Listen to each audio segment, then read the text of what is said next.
Bonjour à tous, dans cette vidéo j'ai décidé de parler de la demi-finale aller de la Ligue des Champions qui s'est jouée entre Tottenham et l'Ajax. Ces deux équipes-là sont arrivées à ce stade de la compétition en créant vraiment la sensation vis-à-vis des spectateurs neutres. Que ce soit Tottenham et la manière avec laquelle ils ont éliminé Dortmund et City, ou encore l'Ajax qui a fait qu'une bouchée du Real et de la Juve. C'est pour ça qu'on s'attendait vraiment à une très belle confrontation entre les Anglais de Tottenham et les Néerlandais de l'Ajax. Donc c'est parti pour l'analyse.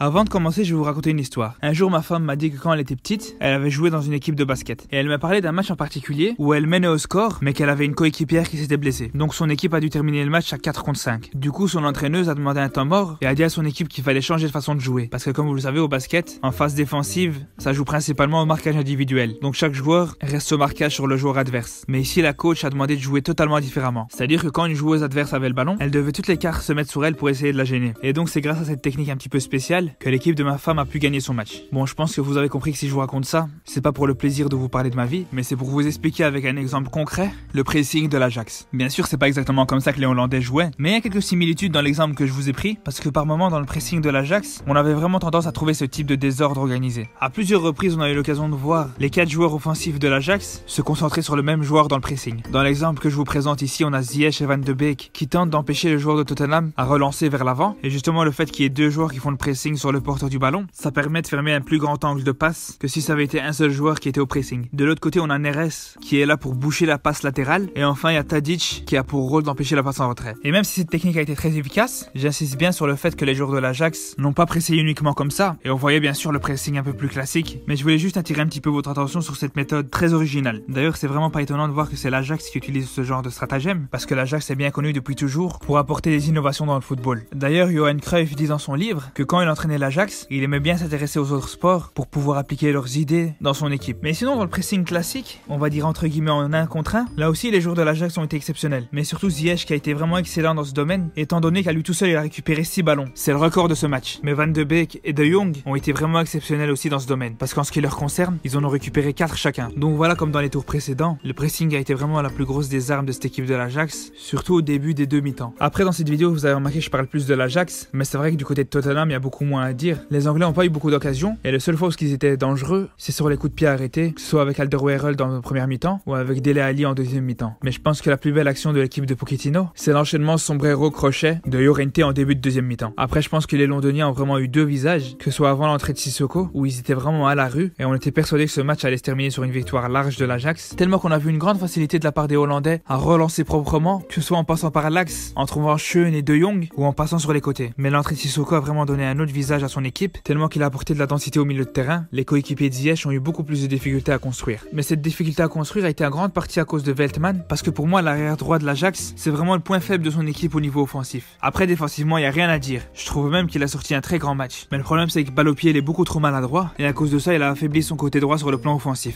Et c'est vraiment flagrant quand on compare ce manque de percussion par rapport à Tagliafico de l'autre côté, ou même par rapport à Mazraoui. D'ailleurs, l'entrée du Marocain au milieu de terrain était vraiment exceptionnelle. Il a apporté une grosse fraîcheur à son équipe en fin de match, et c'est aussi grâce à sa chevauchée que Neres s'est provoqué son occasion, qui a terminé sur le poteau du Loris. Enfin, je voulais faire une dernière remarque, c'est par rapport au placement de Ziyech, qui désertait souvent son côté droit pour se placer entre les lignes, un peu dans un rôle de distributeur, alors que Van de Beek montait très haut pour graviter autour de Tadic, et ça permettait d'ailleurs 2 choses. D'abord, le placement aussi haut de Van de Beek créait un surnombre dans la défense londonienne, mais surtout le placement de Ziyech lui permettait d'échapper au marquage de Danny Rose sur le côté, et surtout grâce à Schön et De Jong à ses côtés, il se retrouvait à 3 contre 2 au milieu de terrain face à Wanyama et Eriksen. Mais ce problème a été réglé par Pochettino en faisant rentrer Sissoko. Mais malheureusement pour Tottenham, quand le Français est rentré, le mal était déjà fait, étant donné que l'Ajax avait déjà ouvert le score exactement avec cette tactique. Enfin voilà, j'ai vraiment hâte de voir ce match retour qui s'annonce palpitant. D'ailleurs, je pense qu'encore rien n'est joué, déjà parce qu'on a vu qu'à ce match-là, Tottenham a pu se montrer plusieurs fois dangereux grâce au coup de pied arrêté, mais surtout parce que les Anglais récupèrent Son, et comme vous le savez, le Coréen est vraiment en forme cette saison, et il peut faire la différence à tout moment. Enfin voilà, merci d'avoir regardé cette vidéo. On se retrouve la semaine prochaine pour l'analyse du match retour, et bien sûr en attendant, je compte sur vous pour vous abonner.